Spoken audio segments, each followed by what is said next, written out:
All right, guys, we're going to pick back up where we left off last class. So at this point, everyone should have both blocking passes done. So that's again blocking pass stage 1 and 2. Blocking pass were your initial key extremes, and blocking pass 2 should be all of your breakdowns or your in-betweens. Now, you don't have to turn those in, so they're not to be turned in officially, but at this point, again, we should be at this point in, or this stage in the animation, and we're ready to begin the in-between or cleanup process. And so we are going to have to turn on our in-betweens now, so at this point, we should be working entirely in blocking poses. I do want to make sure I have the correct file open, so I'm going to make sure I set my project real quick. So I'm going to set my project. Hop into the M drive.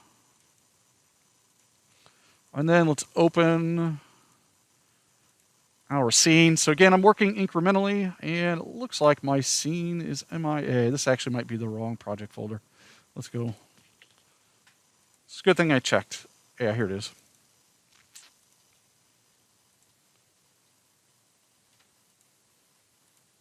Okay, there we go. And so, again, hopefully you guys are working incrementally. So I have two different files.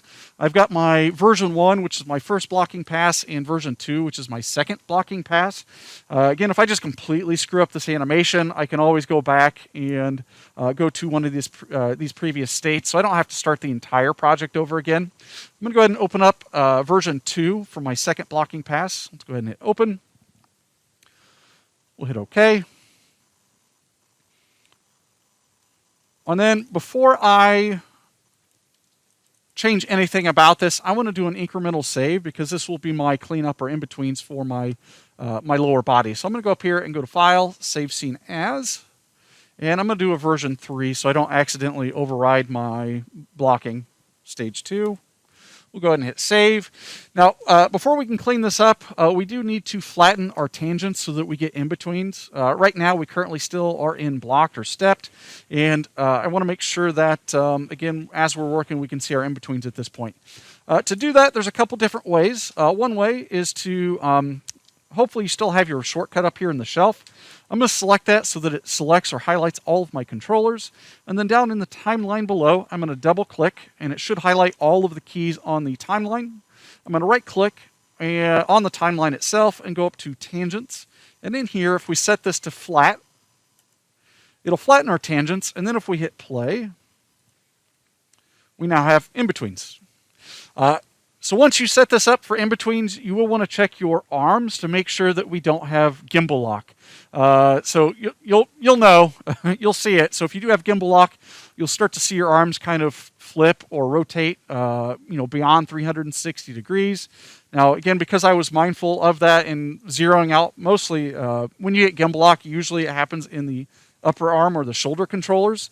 And I was able to avoid that just by zeroing out those poses and setting up the arms for each blocked pose. But yeah, it looks like my arms are okay. Now, one other way to turn on in between, so I'm going to do Control Z to undo my blocking, or I guess my in-betweens rather, and go back to blocking. So we'll still want to select all the controllers just by clicking on our shortcut up there in the shelf. And then we'll go into Windows, Animation Editors, and open up the Graph Editor. And so if we open up the Graph Editor with all of our controls selected, you can see all of our keys and tangents. And again, they're currently stepped, which is what's giving us this blocked animation. And what I can do is just mark key drag or left click and drag and select all of those keys like so. With all the keys selected, up at the top center-ish part of the Graph Editor, there's this flat tangents option. If I click that, it'll flatten all those tangents, and this will also give us in-betweens. All right, so we've got our in-betweens set up. Let's start looking at maybe preparing a couple things before we get into the cleanup process itself. One thing I want to do, or double check, I want to double check my preferences now. So since we're no longer blocking, I don't want my default keys to be stepped, because if I start to set stepped keys, those poses will be blocked and it will hold without in-betweens. And so I want to be mindful of that, and I want to go in and double check my settings and switch them over. So I'm going to go to Windows, Settings and Preferences, and Preferences. In here in the left-hand column, underneath settings, I'm going to click on animation. And I want to double check here. Now, I did this in the previous class, so it saved my settings. But if I hadn't changed this, this would still be on stepped. And again, that's what's giving my blocking poses. And so again, you want to come in and just make sure that this is set to flat before you begin your cleanup, because it's just going to save you some time. So I'll go ahead and with that set up, hit save. The other thing I want to do is I want to make sure I'm working with my dummy mesh. And so if you're not using Max, you may not have this ability. But that's one of the main reasons why I like using Max, is because I have the ability to toggle on and off parts of Max's body, and I can just focus on those particular areas one at a time. And so we're going to approach this pretty similar to what we did with the walk cycle. I'm going to start with the legs and work my way up through the torso, spine, neck, and head, and then we will work our way out from the shoulder down through the arms. So to do that with Max, over here in the display box, or display layer, he has an option labeled Smooth Mesh. Now, if I click this V icon in the first column, it's going to turn the visibility off, and Max is going to be a dismembered head just kind of floating along. Below that, there's an option for Dummy Mesh. And so if we come over here, there is a display layer for Dummy Mesh. I'm going to turn its visibility on just by clicking on this empty box. It's going to turn on the proxy geometry for this rig, and now we can see all those individual pieces kind of broken up. Now there is an issue with Max's rig, and it looks like it's kind of similar to Alfred. So if you recall, with the Alfred rig, parts of its geometry, the normals were inverted. Again, I don't know why they did this, so I just need to go in real quick and invert these or flip them so that they're facing in the correct direction. All of these body parts are locked in a display layer, so I can't select them. But if we just go over here in the display layers and start here where it says Head Mesh, I'm going to click this R icon until it goes to a blank box. And I'm just going to do this for all the body parts. So we'll go through the different legs all the way down to the spine. And then with those turned off, I should be able to come in now and shift select these multiple geometries. And then once we're done selecting these, we will flip them.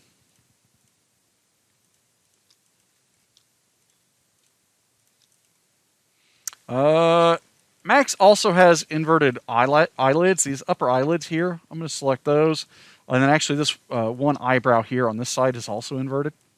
And so with all those selected, let's go up here to the modeling submenu. Let's go to mesh display and let's go to reverse. It should flip those. And so now they'll display correctly. And then I'm just going to come back over here real quick and double click on each of these layers to turn them back to render only. Like so. All right, so we've got that all fixed. Now let's just focus on the legs. I'm going to come in and turn the visibility off for all of the dummy meshes except for the left and right leg. I'm going to start here at the head mesh and just toggle these off. Oh, actually I want that on. And let's turn off the spine.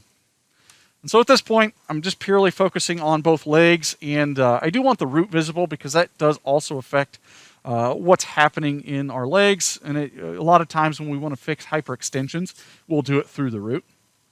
All right, so we've got that all set up. I do want to focus just on the right leg for now, just in terms of animation. I'm going to clean the right leg up and then move to the left leg. I might just template the left leg so I can see its wireframe, but not the mesh. So let's come in here to the left leg and actually click on this one twice until it goes templated into wireframe. And now we can come in and start cleaning up our tangents. I'm going to save real quick. We already did an incremental save, so I'm just going to save over that scene 3. And just making sure it saves over that. And let's start our cleanup. Now, I actually want to start my cleanup real quick by cleaning up the keys. And I'm going to do this for every controller. So what I initially like to do is I like to go through and delete any of the attributes with holding values on them. So attributes that have keys, but they're not animated. They're just holding a consistent value the entire time. I'll go through, delete all those extra attributes, and then I'll come through and smooth the curves. Now, I know I said we were starting with the right leg. I do want to clean up the curves a little bit in the root and hips first, because they are going to affect what this leg is doing or how it's going to move. And so I am going to just start here with the root. I'm going to grab this controller here. I'm going to open up the graph editor. And like I said, the first thing I like to do is delete unnecessary attributes. Now, most of these controllers have kind of extra attributes at the bottom. So if I look at the bottom of my graph editor here on the left, you'll notice you have an FK stretch going all the way down to these smooth levels. I didn't animate any of these on the root, and so I know immediately I could just come in and delete these. You could do them one at a time. So if I, let's say for an instance, click on this FK stretch and highlight it, you'll notice I get all of the keys here with a holding value on this attribute. If I want to delete these, I can left click and drag or marquee drag over all these keys, and then on my keyboard hit delete. Now, as soon as I do that, if you delete all the keys for an attribute, it's going to disappear out of the graph editor. Now, if you want to do multiple attributes, we could hold control on our keyboard, and I could come in and control click on all of these. And with all these highlighted, I'm going to left click and drag and grab all these keys out here in the graph editor, and then hit delete. And then I should just be left with my translate and rotates for my root. So I've cleaned up the attributes, or I've gotten rid of the unnecessary ones that I don't want. Now I want to come through and clean up or smooth the curves for my root. Now I'm going to start here with the translate X. Now earlier I did say if I have a holding value on an attribute, I will delete it. With the translate X of the root, I don't necessarily want to do that because I do know I want to eventually add a side-to-side motion on this. So again, as we're doing this, we're going to constantly reference back to what we did on the walk cycle. And on the passes to counterbalance our weight, we had a side-to-side shifting movement in the root. And so I do know I eventually will need these keys. I'm going to leave these alone. Nothing to clean up here. Translate Y. And so the translate Y does have a lot of value on it. And what I want to do is just come in and smooth out the curve. I want a nice, smooth, transitioning slope throughout this entire curve. Now, if you're zoomed out like this, it's kind of hard to tell. I mean, it does kind of look like a mostly smooth curve, and I don't really see any of the issues that are present in my Y-axis. Just a refresher on a couple shortcuts, just so we're all on the same page. If you hold Alt on your keyboard and right-click and drag here in the graph editor, left and right, we can zoom in. And it's going to zoom in both horizontally and vertically, so it just kind of does a... it keeps it kind of to scale, I guess. So if you want to focus, let's say, on a particular axis at a time, instead of just holding Alt, if I hold Alt and Shift on my keyboard, and then right-click and drag left and right, it's going to zoom in horizontally, like so. If I hold Alt and Shift and right-click and drag up and down, it's going to zoom vertically. And so sometimes I find that it's easier to get into areas of the curve if I do them individually. If you zoom out and just hover your cursor over the graph and hit F on your keyboard, it'll frame the entire curve. If you want to focus on a particular set of keys, so let's say I want to focus just on these here in the center, if I marquee drag and select those and then hit F on my keyboard, it's going to frame up just those keys. And so I'm going to be doing this a lot throughout this entire process as I come in and start to clean up this curve. Now, again, like I said earlier, I'm trying to smooth out this curve so I get smooth slopes. I want to avoid any of this kind of S-shaped choppiness or waviness happening in my curve. And for this particular curve, I can see it happening in a couple places. So it's happening right here with this tangent, or this key on frame 36. To smooth this out, what I'll do is I'll marquee drag and select the key first, and it will make the handles visible. And then I'm going to marquee drag and select this handle on the left.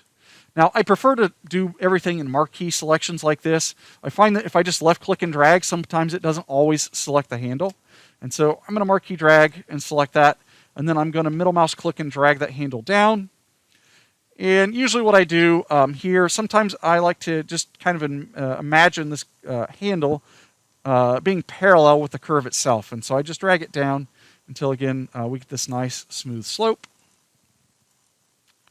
It looks like I also have some choppiness happening right here with this tangent on, or this key on 29. I'm going to take this handle and pull it up.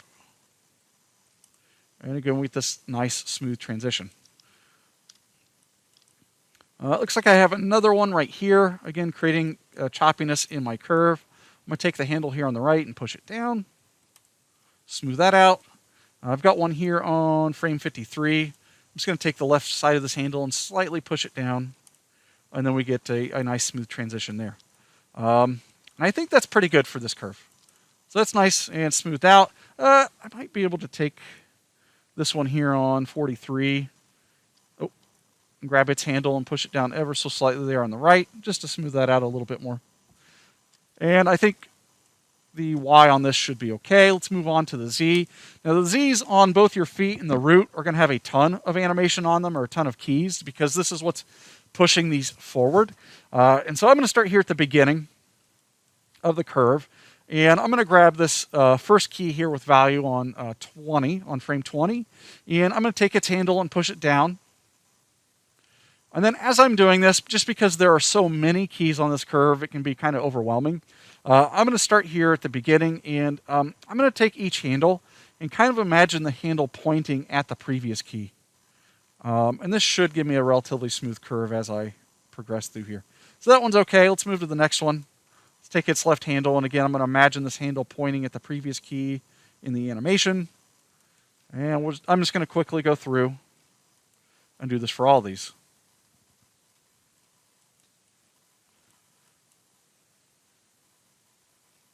Now, we will have to come back eventually and kind of finesse this, but we're not really focusing all of our attention on the root right now. We're just getting this clean enough to work on our legs. But do know that we will eventually come in here and start cleaning up this curve. There will be a lot of instances in here where we could probably delete tangents or keys and get a pretty similar curve without them. And a lot of times what that'll do is create a smoother transition in our animation.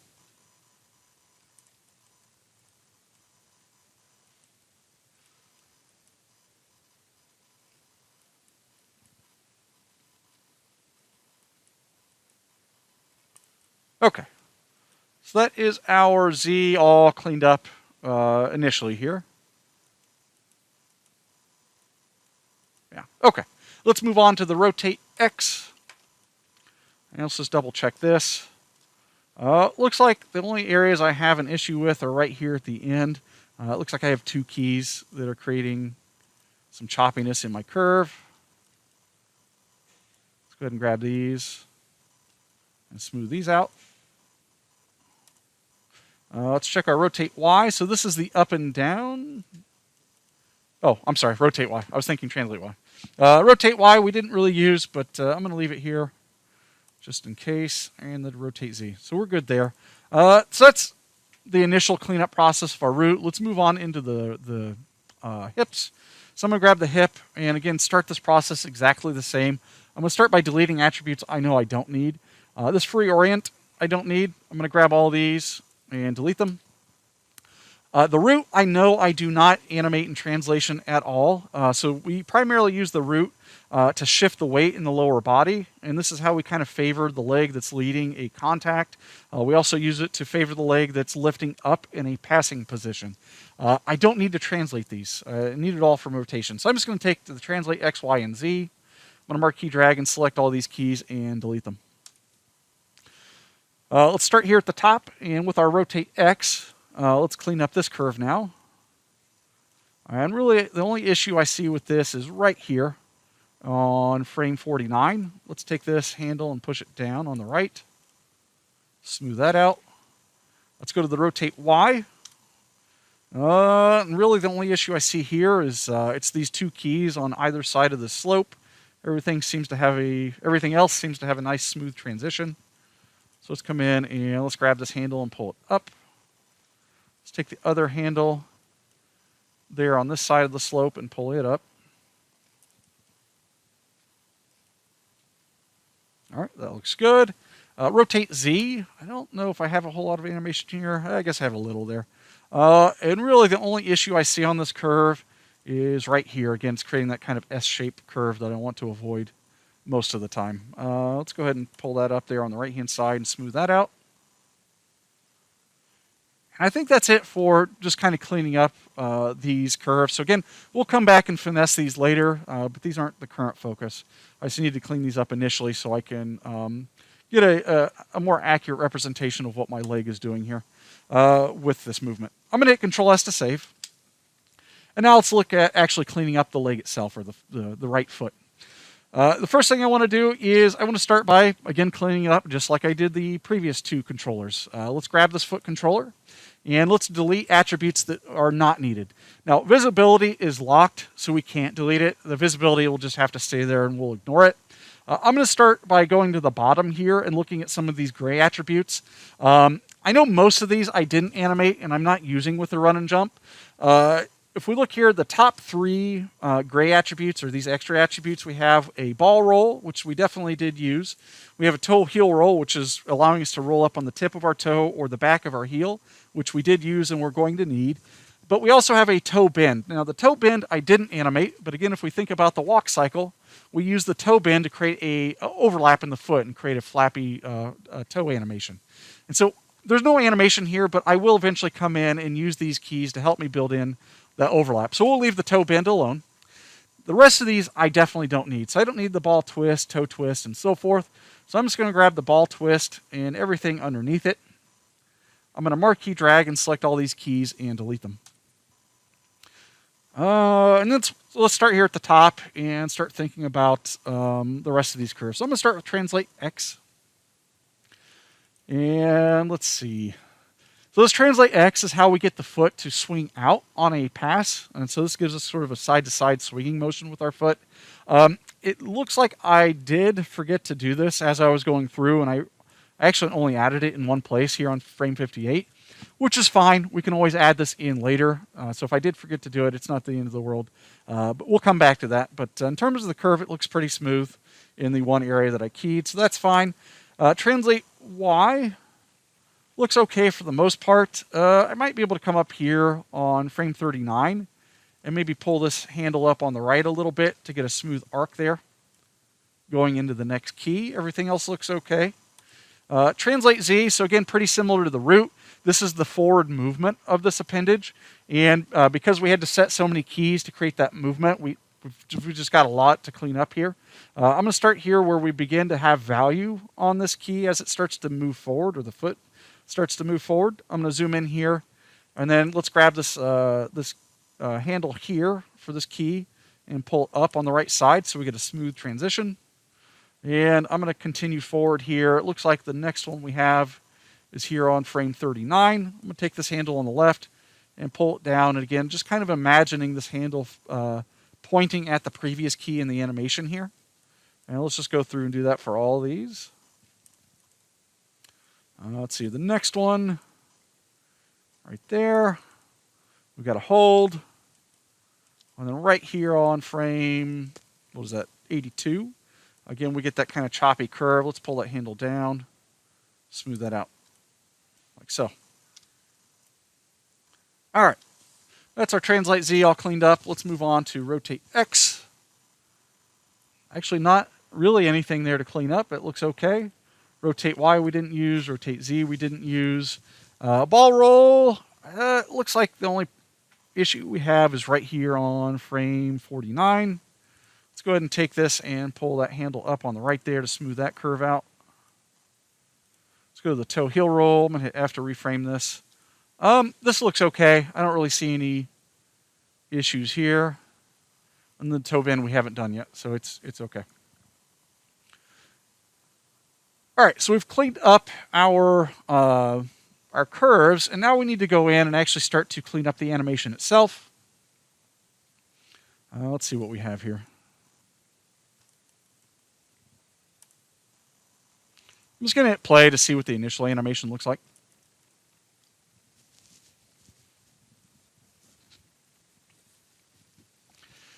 It looks okay. Again, we do have a few issues here. A couple things that are happening. One, the foot itself, so as it kind of trails behind and the opposite leg goes forward for a contact, this right foot is not holding on the ground long enough. And so I want that to hold on the ground for a little bit more before it starts to come forward. And then on the contacts, we need that foot to snap to the ground a little faster. Again, thinking about the walk cycle, when we go into a contact, our foot's back on the heel, and then within a couple frames, that foot snaps flat to the ground. And on some of these, we really don't get that kind of snappiness or weightiness of the foot. And so I'll need to get that in place. A couple other issues I see here at the end. It does kind of seem to snap forward a bit there after the contact and recoil. So right there, it snaps forward really quickly. There's going to be a couple things I think we can do to fix that. We're going to look at maybe reducing the amount of exaggeration in the Z, which is the forward movement. We'll also reduce the amount of exaggeration happening in the ball roll, heel roll, and the rotate X, which kind of gives us an ankle roll. So we'll look at reducing those values to see if we can eliminate sort of the poppiness that we have happening in our animation. So I'm going to start by adding in holds where I need them and to make the foot snap to the ground where I need it to. I'm going to stop this. Now, I'm going to need my reference in order to really double check this. I'm going to hop into my project folder and right click on my reference and open it with QuickTime just so I can frame by frame it.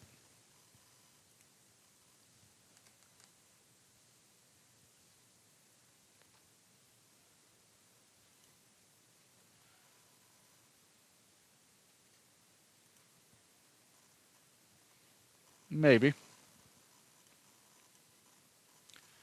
If it opens up here. Oh, there it is. All right. And I would like to have this on the screen as I'm working with it. Ooh, didn't realize I had two versions of my open. Let me go ahead and close this one. I apparently clicked Maya several times. Whoops.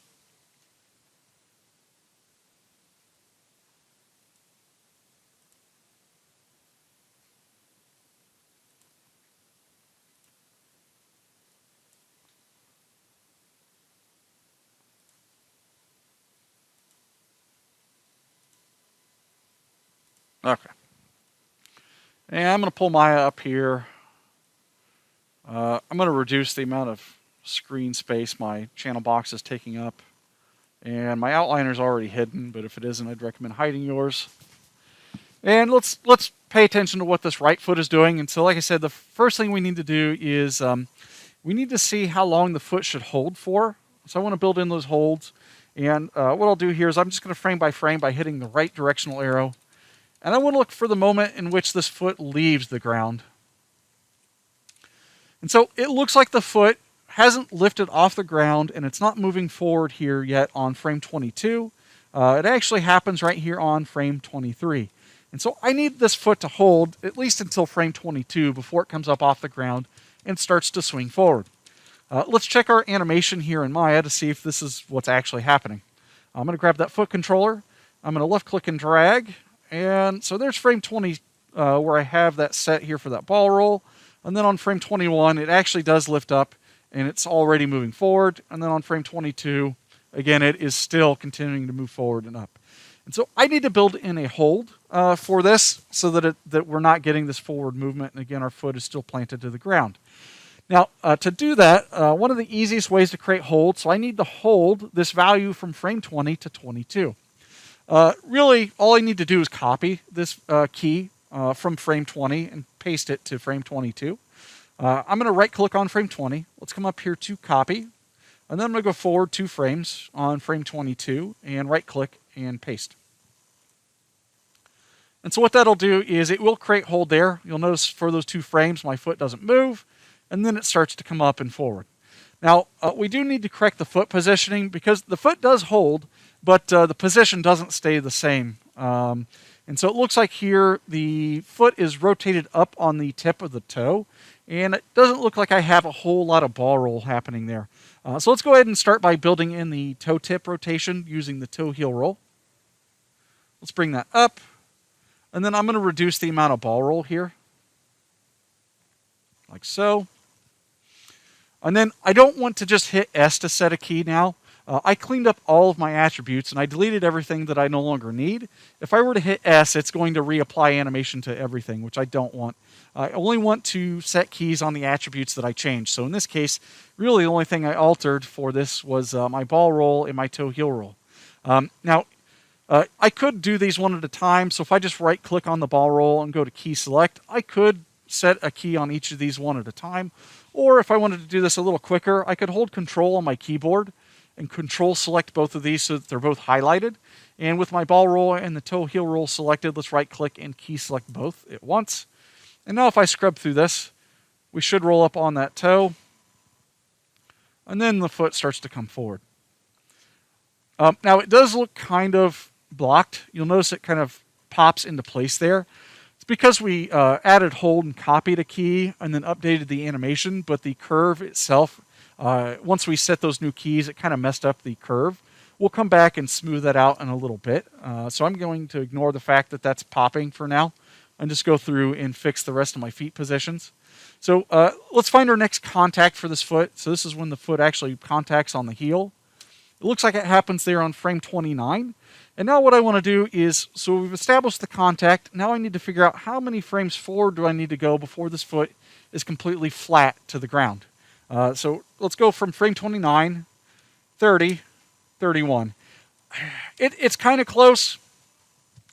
So you'll notice there on 30, it's pretty flat, but the toe isn't completely down. And then it's flat to the ground there on 31. Let's just go ahead and flatten it on frame 31 and see. Well, it is kind of flat already. We might actually have to do this on 30 to get it a little more accurate. Yeah, let's go ahead and just zero out here on frame 30. I'm going to zero out the toe heel roll. We'll flatten that out and then key select the toe heel roll. And so I guess we'll just go one frame forward and flatten that out. So here, this leg now becomes the supporting leg. And I need to find where this now leaves the ground. Or I guess how long it should hold before it leaves the ground. It looks like it's there on frame 37. Again, it's kind of iffy just because of this footage was originally 30 frames and I had to step it down to 24. And in doing so, it did create a little bit of ghosting here.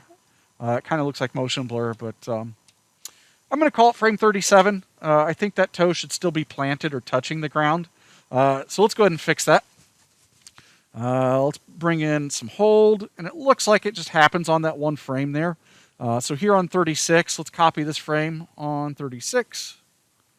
Let's go forward to frame 37, and right-click and paste it. And then I need to match what's happening here. It looks like that should be rotated up on the toe, and we don't have a whole lot of ball roll. So let's, there on frame 37, bring it up on the toe tip. I might actually zoom out so I can see what the knee is doing.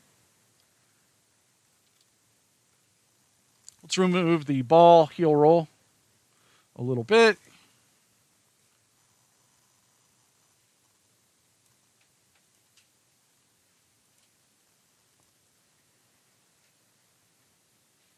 I actually get rid of most of the ball roll and bring up more on the toe heel roll. Now, I am getting hyperextension, and it seems like no matter how much toe heel roll I get, well, I mean, I could go really extreme, I guess, and it starts to bend a little bit. I don't know if I want to rotate that up quite as much. So I'm going to lessen this exaggeration, and I do have a slight bend here. I think what I'm going to have to do to really fix this is reduce the amount of exaggeration in the Y of my root, which is the up and down of the root. So I just know I'm going to eventually have to come in and fix that, but I'm going to ignore it for now. And with my foot positioning updated, let's go ahead and key select both our ball roll and toe heel roll. Key select those there on frame 37. And then let's look for our next contact on this foot, which should be our landing or impact there on 46. Now, I expect this to be really fast, so probably the next frame, this foot's completely flat to the ground. So right there, one frame after the contact, let's see if that's actually happening. So the contact's on frame 46, and then this foot doesn't actually flatten out until, looks like 49, so it's not happening fast enough. Let's go to frame 47 and just zero this out. So I'm going to take the ball roll and the toe heel rolls and zero both of those out so that it happens a lot sooner And then let's just take both of those and key select those. Let's look for the next position here where this foot starts to come up as a passing foot. And let's see where it actually comes up off the ground. So it looks like that's happening on... that toe tip is still touching on 56, and then the foot actually lifts up on 57 and starts to come forward. So I want the hold to last until frame 56 on this foot. Let's go see if that's happening already. Let's grab this. And it's not. So right there on 53, it's still on the ground or planted. And then it starts to pick up and come forward, which I don't think should happen quite yet. Let's go to frame 56 and see. Yeah. So we need a hold from frame 53 to 56. I'm going to right-click and copy the key on 53. Let's go to frame 56 and paste it in. So we get a hold now between these two keys. And then we need to match the foot positioning. So it looks like that foot does rotate up a bit on the toe, and we're still slightly bent on the ball roll. Let's go ahead and bring up the toe heel roll to bring up on that toe tip. And then let's decrease the amount of ball roll. And then let's select both of these. Let's go forward now in our reference. And so our contact is there on frame... looks like frame 61. Let's see how fast it snaps to the ground. And that happens relatively quick. Let's do it in 2 frames. Let's see. So there's our contact, and then 1, 2. And then there on frame 63, let's just flatten this foot out. And key select that toe heel roll, which was giving us that lift on that foot. And it looks like we have one more lifting position on this foot, so it starts to happen on 76. Let's go see, let's check our reference. All right, and let's see how long this foot holds before it actually comes up off the ground. It looks like it is on the toe tip, but still touching the ground on frame 80. And then after frame 80, it actually comes up and starts to come forward. Let's go ahead and build that hold in. And so I need it to hold from 76 to frame 80. Let's copy the key there on frame 80, or on frame 80, or frame 76. Copy. Let's go to frame 80. Right click and paste.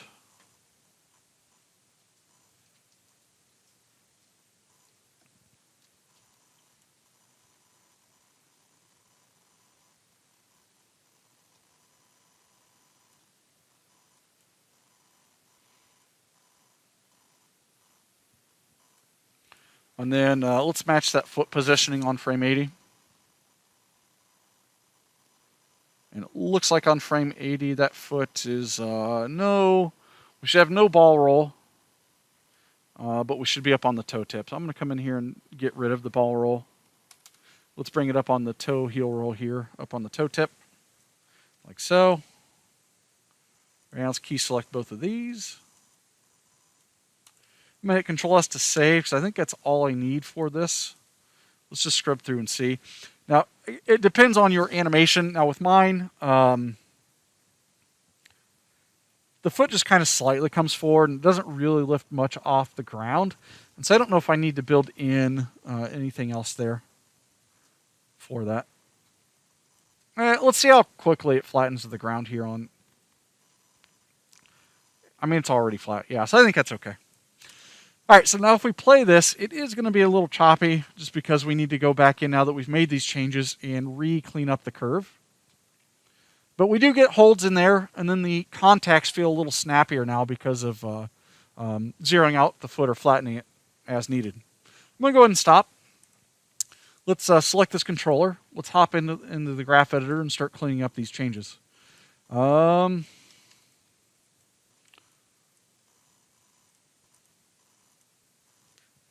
I'm going to grab all of these and flatten them and translate Y. I'm just going to flatten them to readjust those. And I'm going to try to clean this up if I have any choppiness after flattening these. Let's go to translate Z. Now, This part's a little tricky because of what we've done by adding hold.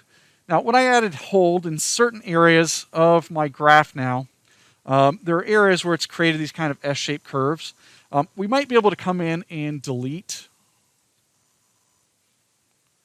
some of these keys. So here on frame, it looks like 25. I feel like if I delete this, I should get a pretty similar curve. Yeah, so I get a similar slope here without that key. So I'm going to go ahead and delete that. I'm going to go forward and check these now. I'm actually going to take all these and just flatten them and then re-smooth out the curve.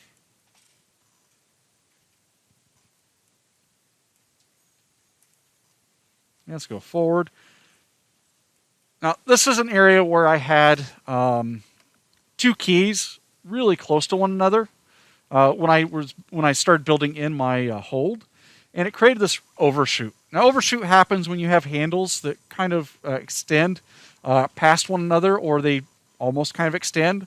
It's kind of hard to tell, but you can, if you really zoom in, you can see it happening there. But if you left click and drag and grab both of these and look at what their handles are doing, the handle for this key here on frame 56, this handle is almost overshooting. It's almost extended beyond or pulled beyond the point to my next key. So they're almost parallel with one another. Same thing with my key here on frame 58.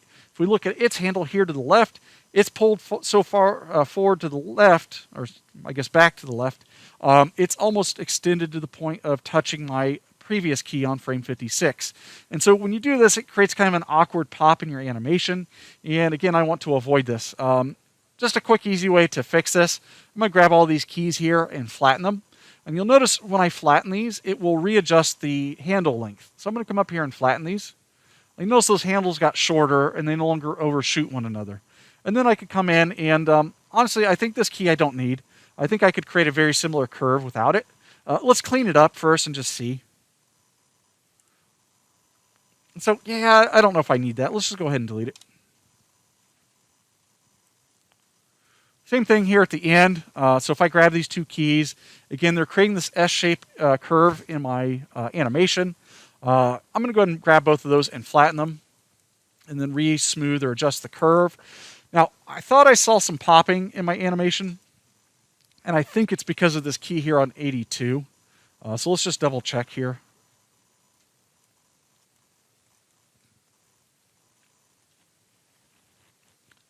Let me hit play.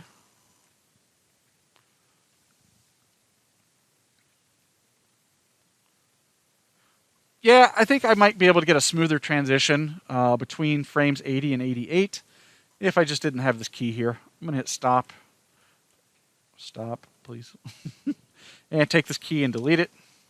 And let's just see if that helps. I actually don't like that. Let me undo that. So I'm going to leave that there for now. I have a feeling we might end up deleting that again once we start cleaning up the rest of the foot, but I think I'll live with that for now. Let's go to the rest of our keys now. So we cleaned up the Z. Let's clean up the other areas. So this one, I think I can just grab these and flatten them. And then just double check to see if there's anything else I need to clean up on these. I think that's good. Rotate Y, there's nothing. Rotate Z, there's nothing. I've got my ball roll. So again, because we added a bunch of new keys, it did start to create some irregularity in our curve. I'm just going to grab everything and reflatten it. And then clean up the slopes here real quickly. So we'll smooth these out.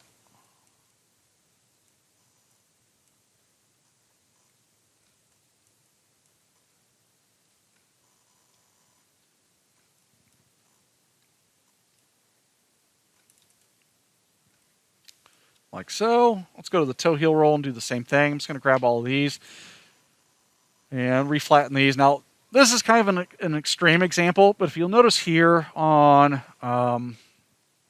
looks like around frame 22, if we look at the slope of this curve, just because of the way, again, we added hold, it created overshoot in my handles, and that's when we start to get these curves that are really broad at the top, which creates a lot of hold. And it almost creates this sort of broad upside down U shape in this instance. And again, I want to avoid this. So if I grab all of my curves or all of my keys here on my toe heel roll, and then come up here and flatten them, they'll flatten those handles. And then you'll notice when I zoom back in, this curve is no longer it doesn't have that hold or that broad U shape. It's more narrow, which I think will get a smoother transition in the animation. And then I'm just going to come in and re-smooth out some of these areas here where we have slopes.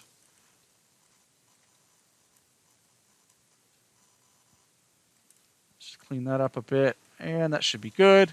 And the toe bend we haven't done yet. All right, so we've got that all cleaned up. Let's hit play.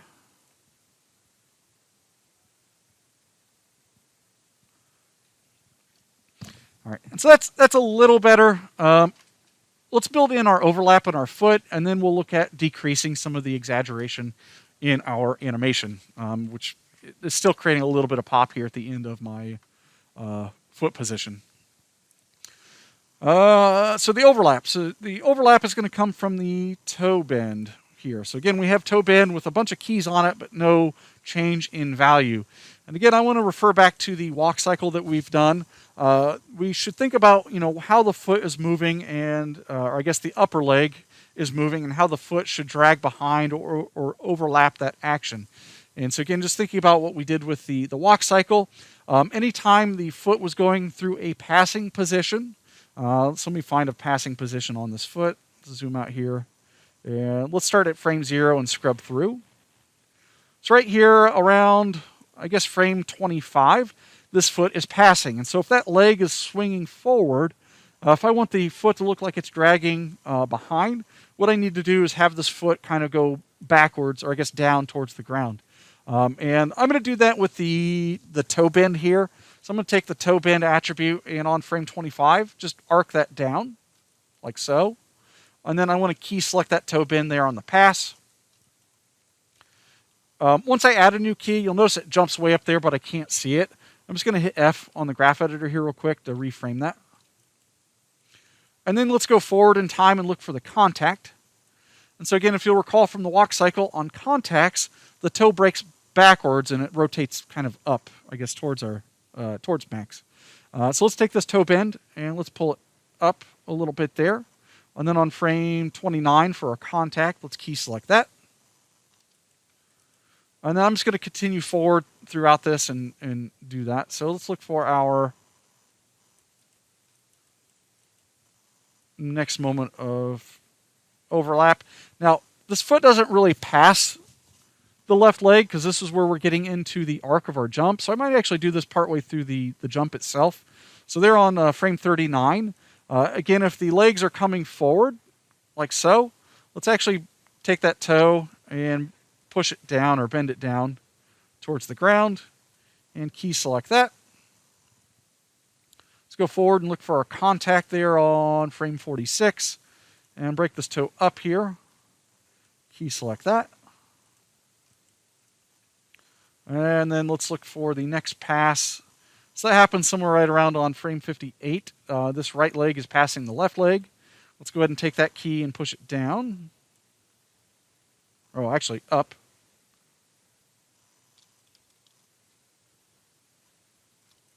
Build in a little overlap there.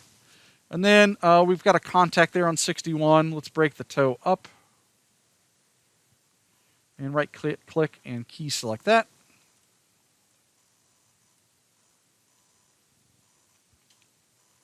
Going forward, it looks like this foot is completely flat here, just in 2 frames. So they're on frame 63. I might actually take this toe bend and zero that out.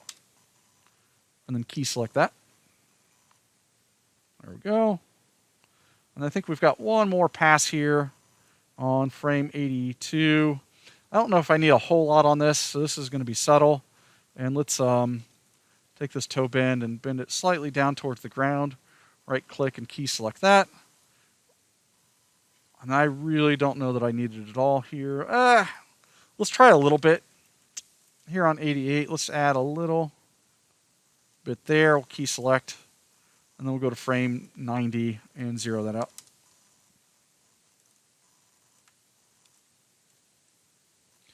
Let's go back through the curve real quick and clean this up. And really the only problem I see on this curve is right here on this slope. So I'm going to push that handle down on the right and smooth that out. Looks like we might have a little overshoot here on these two keys. Let's take those and just flatten them.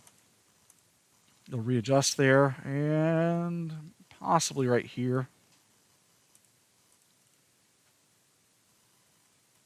I'm just going to take them all and flatten them, I guess, and then re-cleaning up that slope right here.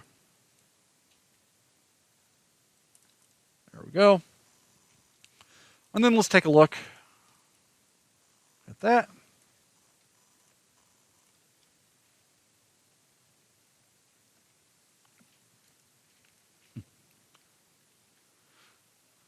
All right, so now let's start reducing some of the exaggeration. So again, the exaggeration on the toe flap might be a little too much. And then here at the end, that last step right there kind of pops into place. And I feel like that's coming from exaggeration in a couple different controllers.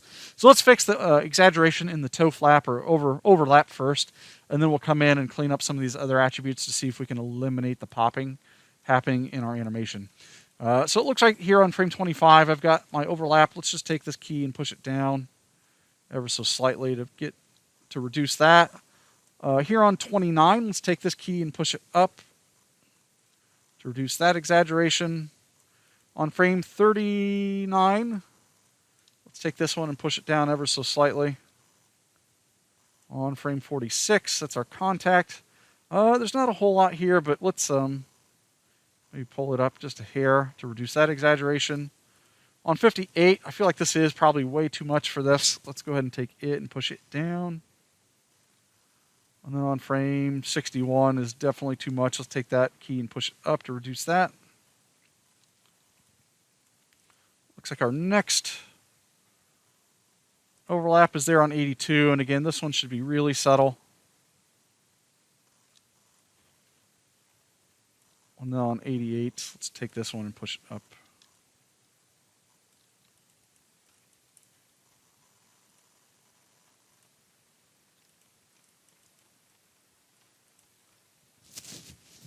All right, so we're almost done. Like I said, we just have a little bit of exaggeration to clean up here on a couple parts of this foot. Let's grab this and let's just work our way through here. Let's start with the translate Y. So the Y is the up and down of your foot, and this dictates how far up off the ground this comes. And so I might reduce the amount of exaggeration in the up of this foot. So let's come through here, and it looks like we've got a pass here on 25. Let me take this and take it down just a little bit.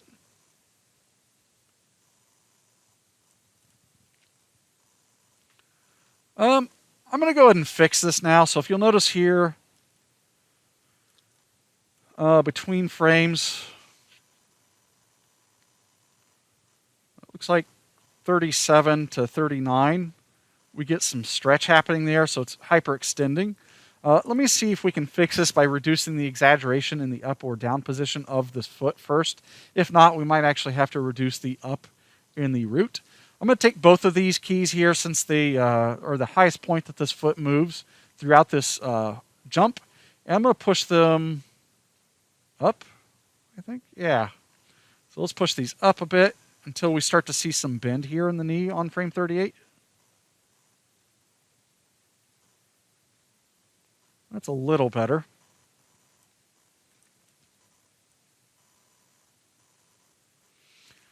Now, I don't know how this happened, but if you look at these keys here, going from frame 46 over to 80, so these are our contacts and holds where the foot should be planted on the ground. But you'll notice they dip below the 0 line here. So these should all be 0. When you go under below 0, we're actually clipping through the ground plane. Again, I have no idea how I got these pulled down on accident, but I know for sure I don't want them to go below the ground. So I'm going to marquee drag and grab all these bottommost keys here from 46 going on over to the right. Let's grab all those, and I'm going to use the stat box up here and double click and key in a 0 and hit enter. And it's going to force all those to snap up to 0. It's just to make sure that they don't go below the ground plane. So yeah, no idea how I managed that one.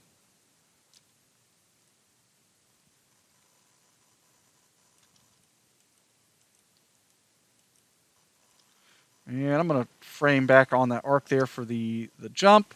I think this goes maybe a little too high here on 43. I'm actually going to take it down a bit. And then take this handle, try to smooth that out. So it looks like the hyperextension I'm getting here. Let me reduce the amount of hold here at the end. I'm going to take this key here and bring its handle to the right.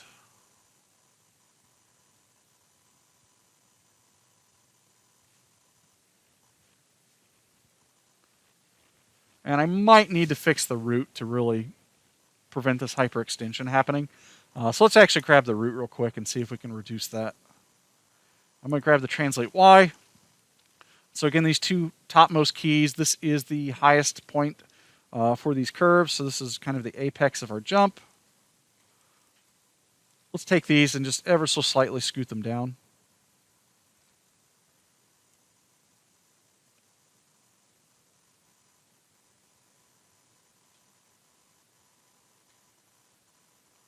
And as I'm kind of transitioning between this, I'm just looking at hyperextension. So it looks like I'm getting it a lot there on frame 45.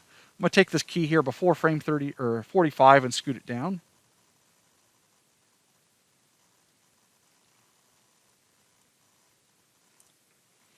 And I could probably create a very similar curve without this key actually here on 46. Let's delete that.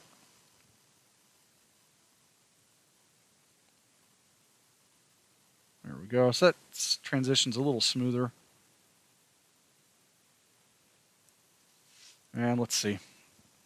Let's go back to the foot now that we fixed that. And what was I doing? Oh yeah, the extremes here. So the next extreme on this right foot, looks like on frame 58, is another passing position. Let's take this here and push it down so the foot doesn't come so high up off the ground. And then on frame 82, again, another pass. And again, I don't think this would be so high off the ground, especially for what my foot is doing here. It is barely up off the ground here.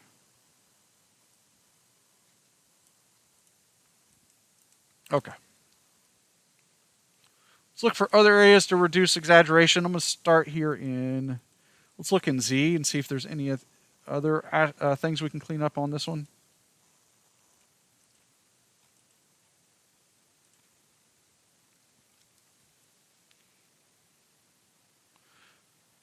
I think the Z is okay, other than it does seem to kind of fling forward here pretty fast. Let's see. That might just be coming from the extremes in the foot, so I'm going to ignore that for now, I guess. Let's see. Hold, hold, hold. And we need that hold there.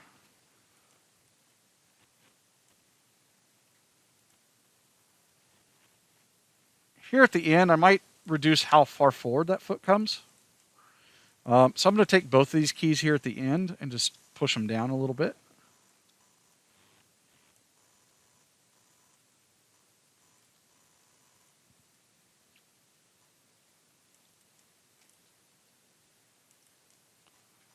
Maybe not quite that much.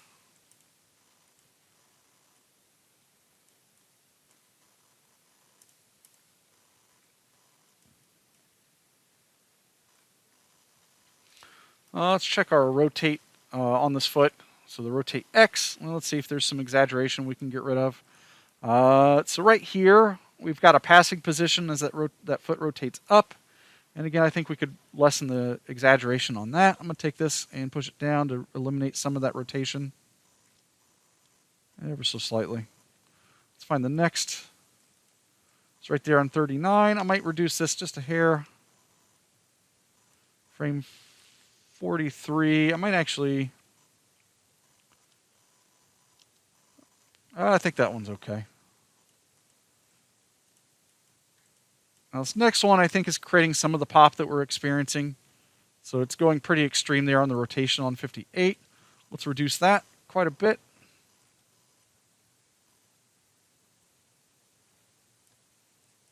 And then here on Frame 82, I'm going to reduce the exaggeration on that just a little bit. All right. Rotate Y and Z we didn't use. Ball roll we did though. Let's come in now and start to maybe reduce the exaggeration on this.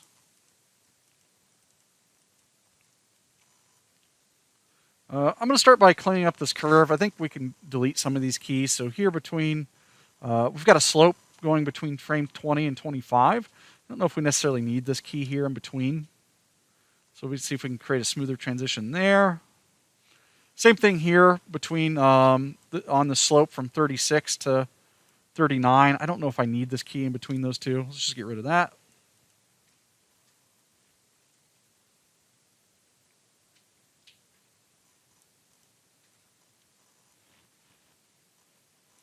And same thing here. So I've got a slope 53 to 58. I'm going to take the key in between and delete that. And I might even be able to get rid of this key here between frames 47 and 53.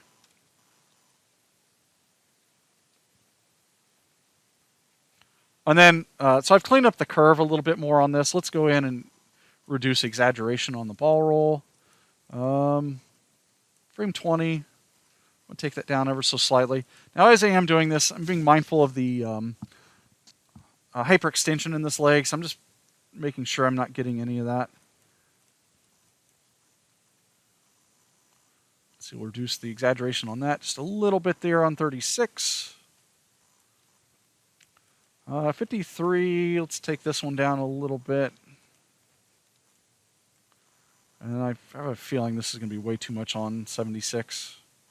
So let's take this down quite a bit. That's better. Let's now check the toe heel roll. I'm going to grab all these and just flatten them. I know I can delete frame 25 there. So if I were to clean this up, we get this nice kind of slope, but I feel like I could delete that and just get a similar transition there.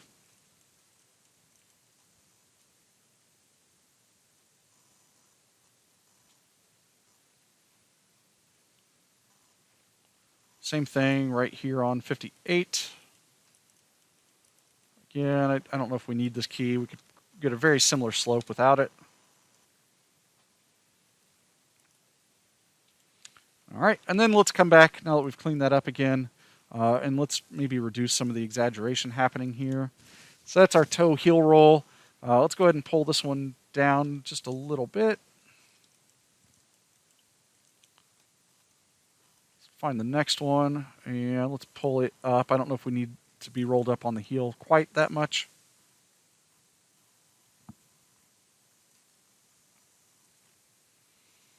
Oof, ouch. Frame 37, it looks like something I changed. Ended up adding that hyperextension back in. Let's see if we can fix that. We'll zoom in here and see what this is doing. I actually do want to pull that down. I might actually have to fix this in the root. Let's go find the root and let's find the translate Y, and let's gonna fix this. I might actually have to bring this down a bit here.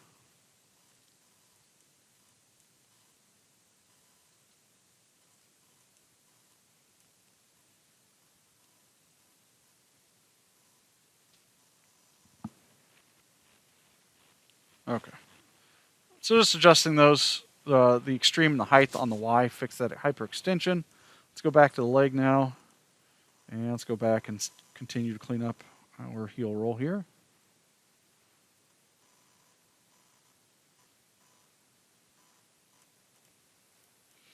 I don't think that's too bad there on 46. It's not super exaggerated. Might be a little too much up on the toe there on 56. Let's reduce that exaggeration a little bit. There's quite a bit there on 61. Let's reduce that. And again, there's quite a bit here on frame 80. Let's take this and pull it down.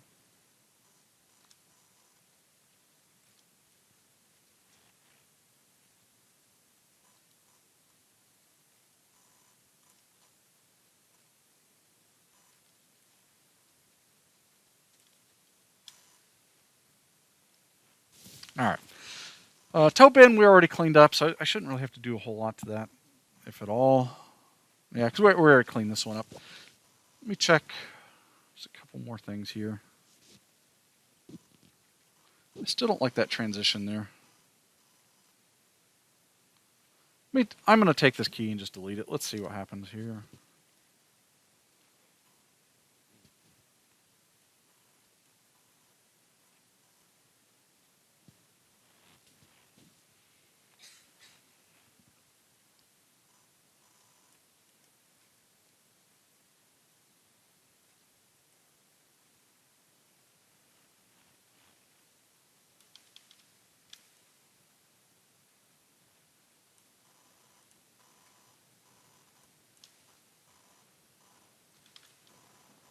So I think the root is getting behind a little bit, or actually too far ahead. We'll go back to the root here. See if I can build in some hold.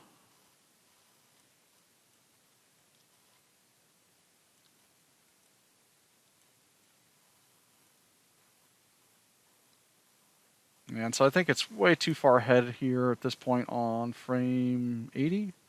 Let me see what we can do to... So I'm actually going to reduce the amount of hold here at the this key here on 82. Just going to bring that key in a bit. Now, I know I said in most cases we would want to avoid kind of an S-shaped curve, but I think to get this root to kind of stick behind a little bit, I might actually have to take this handle here on frame 76 and make it a little flat and add some more hold.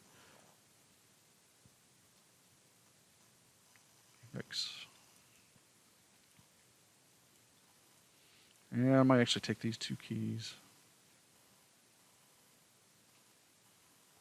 scoop them down a little bit. Yeah, that feels a little better.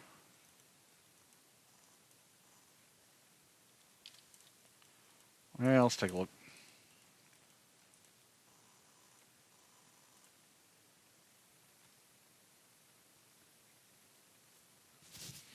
The leg does seem to be kicking back a little bit there.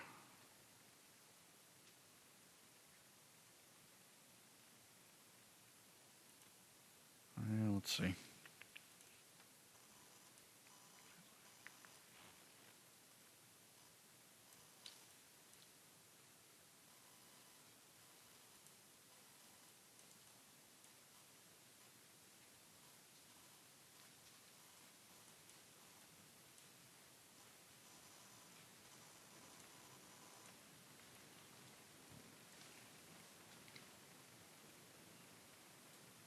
Yeah, it feels a little better.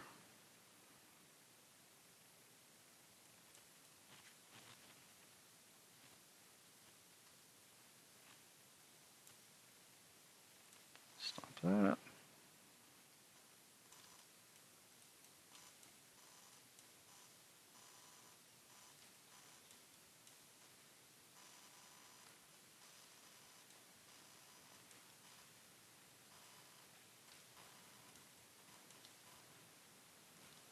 So this foot's popping still a little bit here too. I'm just reducing the exaggeration both on the translate Y and the rotation here.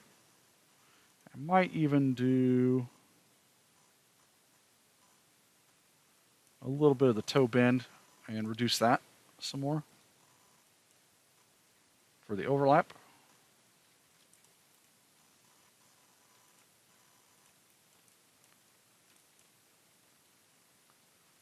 All right.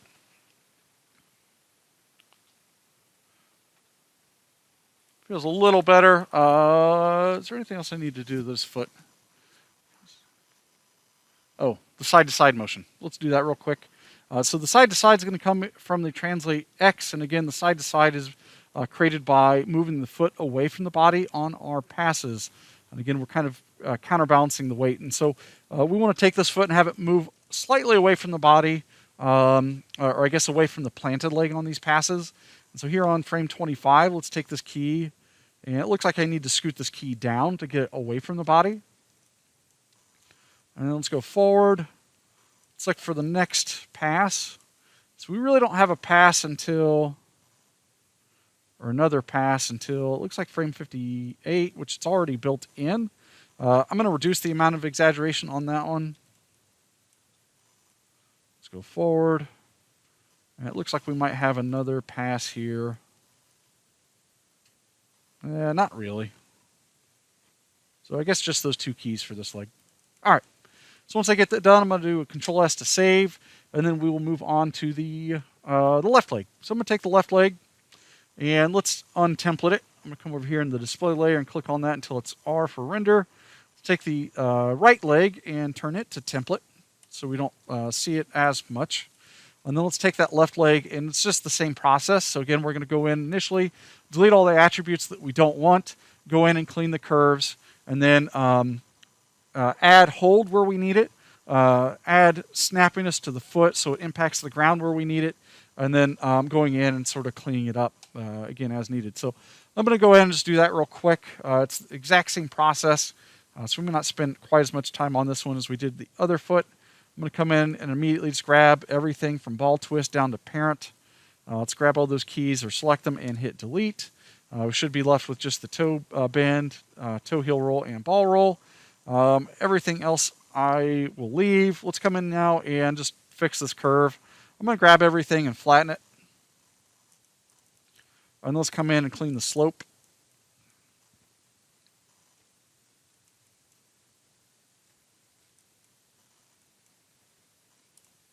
So let's grab our translate Z. So this one's got a lot of the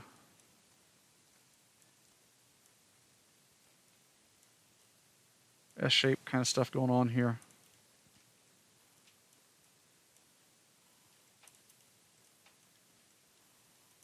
Rotate X does the same thing here. Let's clean this up. Everything else looks okay. Let's go rotate Y, nothing. Rotate Z, nothing. Ball roll. There's quite a bit going on here. I'm going to delete this key. Let's come in and smooth this out.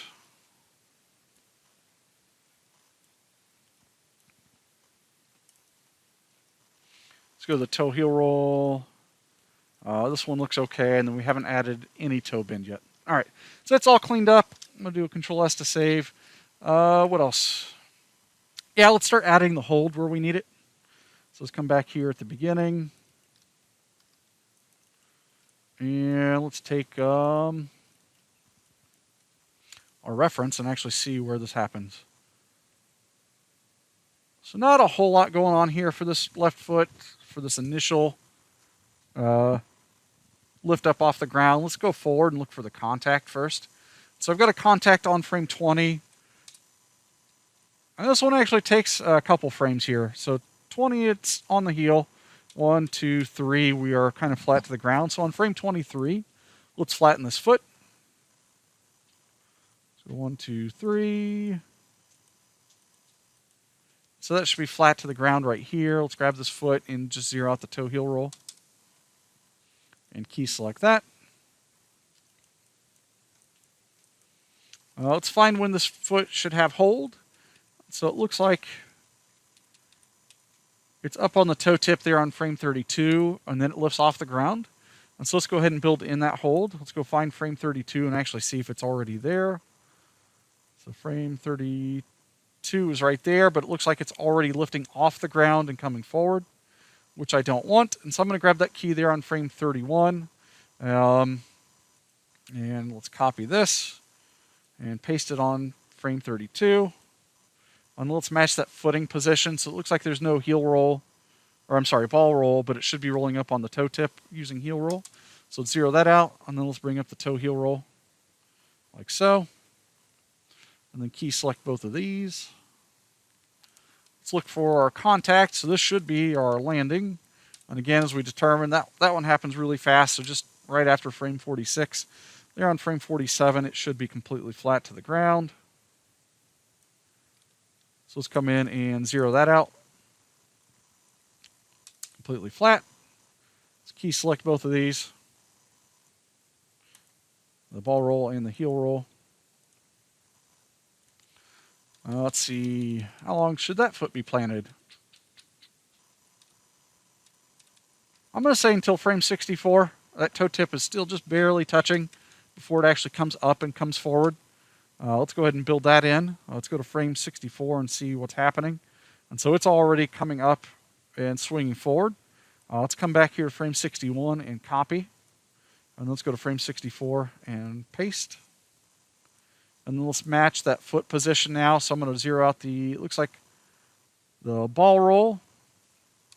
And let's bring this foot up on the toe heel roll. Up on the toe tip, like so. Let's select both of those and key those. And then that should be the last contact for the foot right there on frame 76. And then it is completely flat to the ground on frame 77. So let's go flatten that out on 77. Let's key select that. And let's hit play.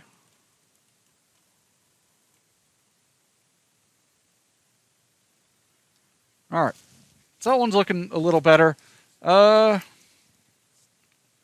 add overlap in the toe. So we'll get that flappy toe in, and then we'll come in and start cleaning the curves up here in a little bit. So again, we're looking for the passes to make it come down to the ground. So right around here. It looks like it's getting ready to pass the right leg. Let's go find that toe bend. And let's take that toe bend attribute and just point that toe towards the ground a little bit. And then key select that right there. Let's go forward and look for our contact. Actually, let me undo that. Well, this toe goes up quite a ways in the air. Let's actually, there on frame 39. Let's do it there instead. Key select that. So again, just thinking about the leg is doing. It's the leg is swinging up and forward through that jump. I'd like that toe to bend through that entire arc. I might even take this key here on frame 36 and delete it so that bend starts to happen a little sooner. Just so you can see it there on the curve. We get something like that.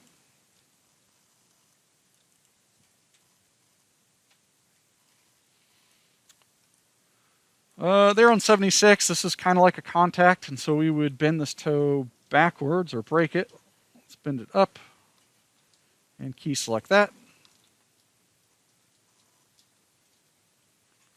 And then let's look for the next pass there on, looks like frame 69 we have a pass. Let's bend that toe down to, again, point towards the ground. Key select that.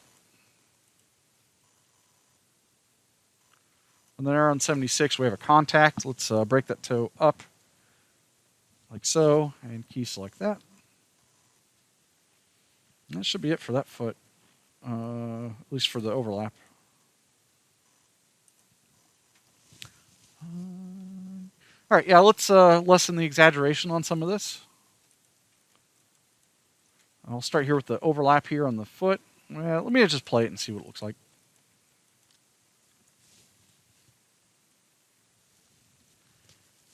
Yeah, I think I forgot to add a little bit here on that first contact. Stop. So they're on frame 20. I think I missed it. Yeah. Let's add just a little bit here on this contact. Let's bend that toe up a little bit.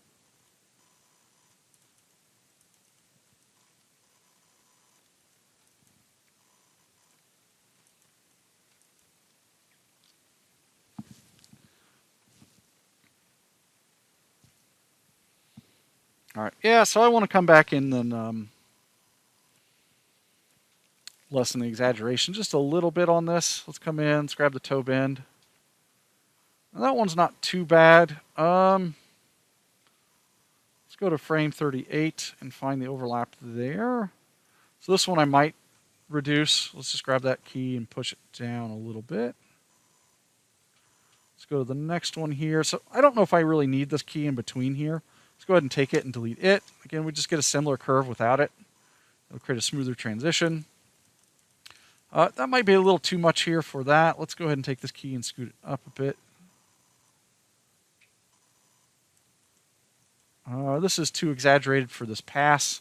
Let's take this key here on 69 and push it down. And then on 76, I think that might be a bit too exaggerated. Let's go ahead and push that up a little bit.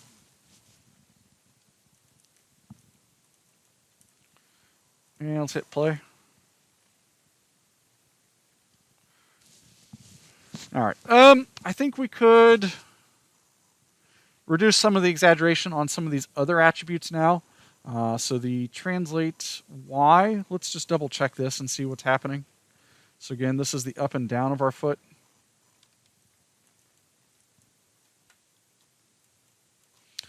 So there I do have it creating kind of a weird shape of my curve. Let's just grab both of these and flatten them to readjust. So that's creating a little bit of hold in this foot.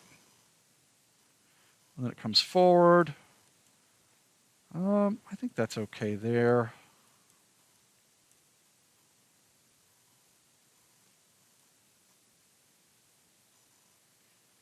Let's look for our pass. So that pass might be a little exaggerated. I could probably take this key here on 69 and push it down. And I guess while we're here on 76, that's a contact.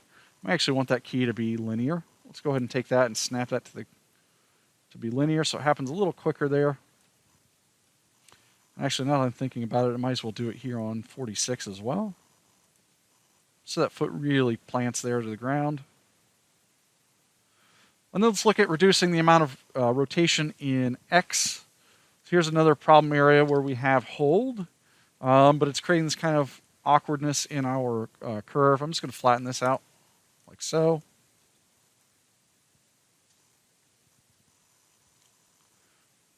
And then that might be too much rotation there on 36. Let's just take this key and push it ever so slightly down.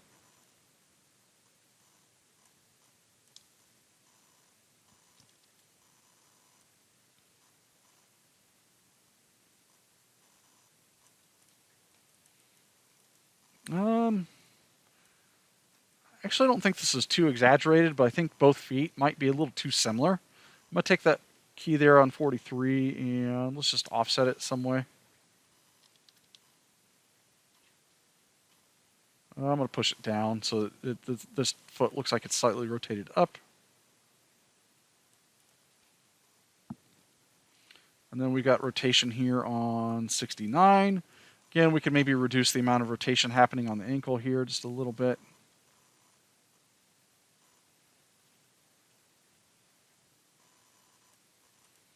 I think that might still be a little too high in Y. Let me take that down.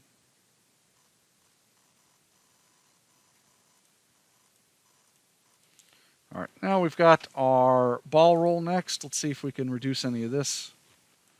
So it looks like our first ball roll happens here around frame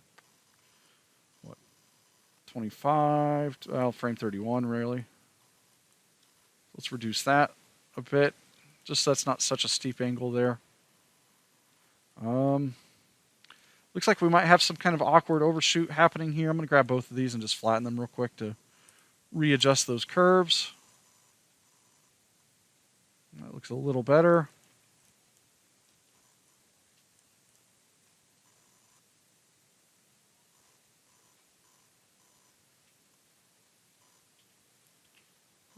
That's not terrible. Reduce it just a hair there. And then let's check our toe heel roll. So this is kind of rolling up on the heel and the toe tip.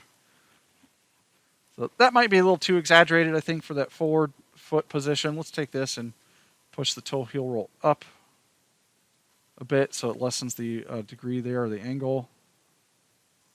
Same thing here on frame 32. I'm going to push this down to reduce that. And again, as I'm doing this, I'm just making sure we're not getting into hyperextension. So I do want to be careful. I think that's, again, I think these are almost too similar. I'm going to take this key here and just change it up a little bit here. Maybe push it down a little bit there to offset these two. Let's go forward. There on 64, this might be a little too steep of an angle. So let's take this and push it down. I think I could get a much smoother transition, I think, in between these two keys here on 64 and 76 if I deleted this one in between. They're on 69. And then I want to reduce the amount that this foot rotates up here on 76. I think that's just way too much. And now I'm thinking about it, I might even reduce the amount happening on 70 or 64 a little bit more.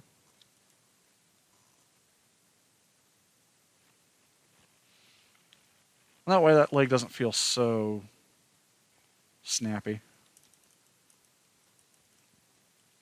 Let's play that back and take a look.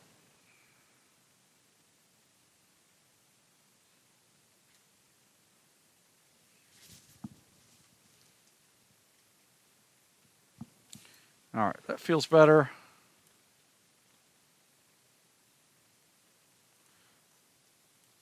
I think the ball roll is doing something a little.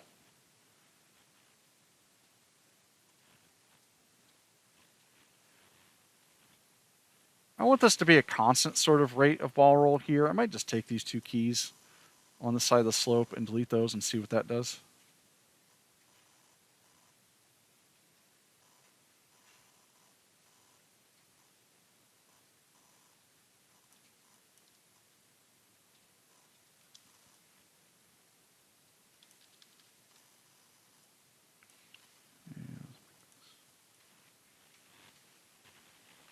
Okay. So we've cleaned that up. We reduced the exaggeration. We added overlap. Let's do our side-to-side motion. So again, on the passes, this leg should swing out to the sides.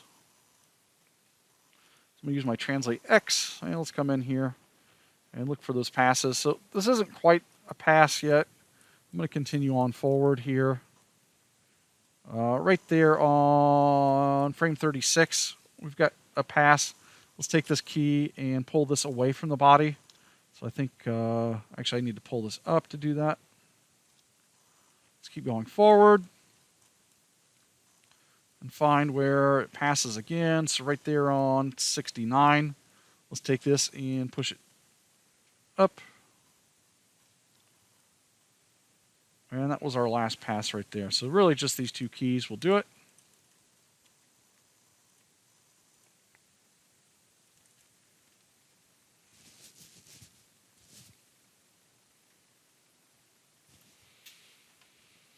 All right, let me stop that. Let me hit Control S to save. Let's see if we can clean up our root real quick before we end here. So I'm going to grab my root and let's take a look at the Translate Y. So at this point, we want to look at exaggeration in the root. So again, the ups and downs of the y-axis, and then if we need hold, maybe in certain areas. We already kind of cleaned up the up and down just as a result of trying to get our feet positions to look correct.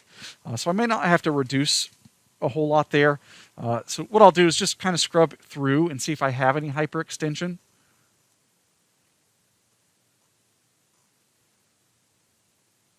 Which I don't really see any. Let's keep going here. I don't have any hyperextension that I think is a result of the up and down position. I think here it gets kind of close, but I think it's because the root kind of trails behind, and I think that might be fixed with the Translate Z. So let's, I think the extreme on this is okay. Let's add some hold though here going through the recoil. So I would like it to really kind of sell the weight of the impact by building in the hold myself. So we get that contact, or I guess that that recoil right here around frame 49, and then the body comes forward. I'm going to take this key here on 53 and just get rid of it. And then I'm going to take this key here on frame 49. So this is, again, where the body kind of shifts down as we kind of catch ourselves through the recoil. I'm going to exaggerate this a little bit more by pushing this down further. And then I want to break this so I can control how much hold it has as it swings through this motion. And so I'm going to right-click, and let's break that handle. Let's right-click and free that tangent there. And let's take this handle and push it to the right to exaggerate the movement throughout that arc. And then I might even take this key here on 58 and delete it. And then I can continue to exaggerate this, and then I could take the key here on, was it 50, or 61? And let's pull its handle out to the left, maybe. Let's see. Actually, I'm going to pull it to the right here to reduce the amount of hold coming from that key. And that'll create a nice kind of smooth dip and transition through that.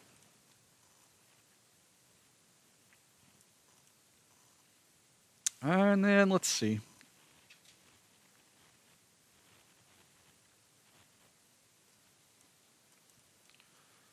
This is a pass. I feel like this key here on 70 or 69 would maybe be a little higher.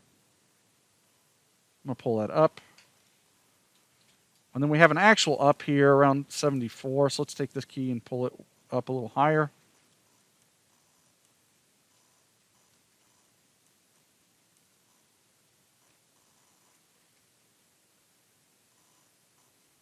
Yeah, maybe not quite that high.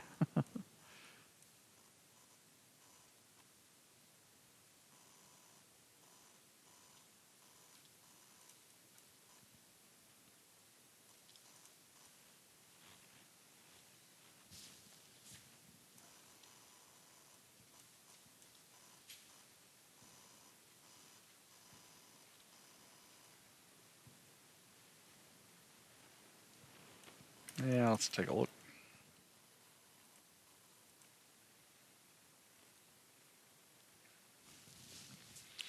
All right. I've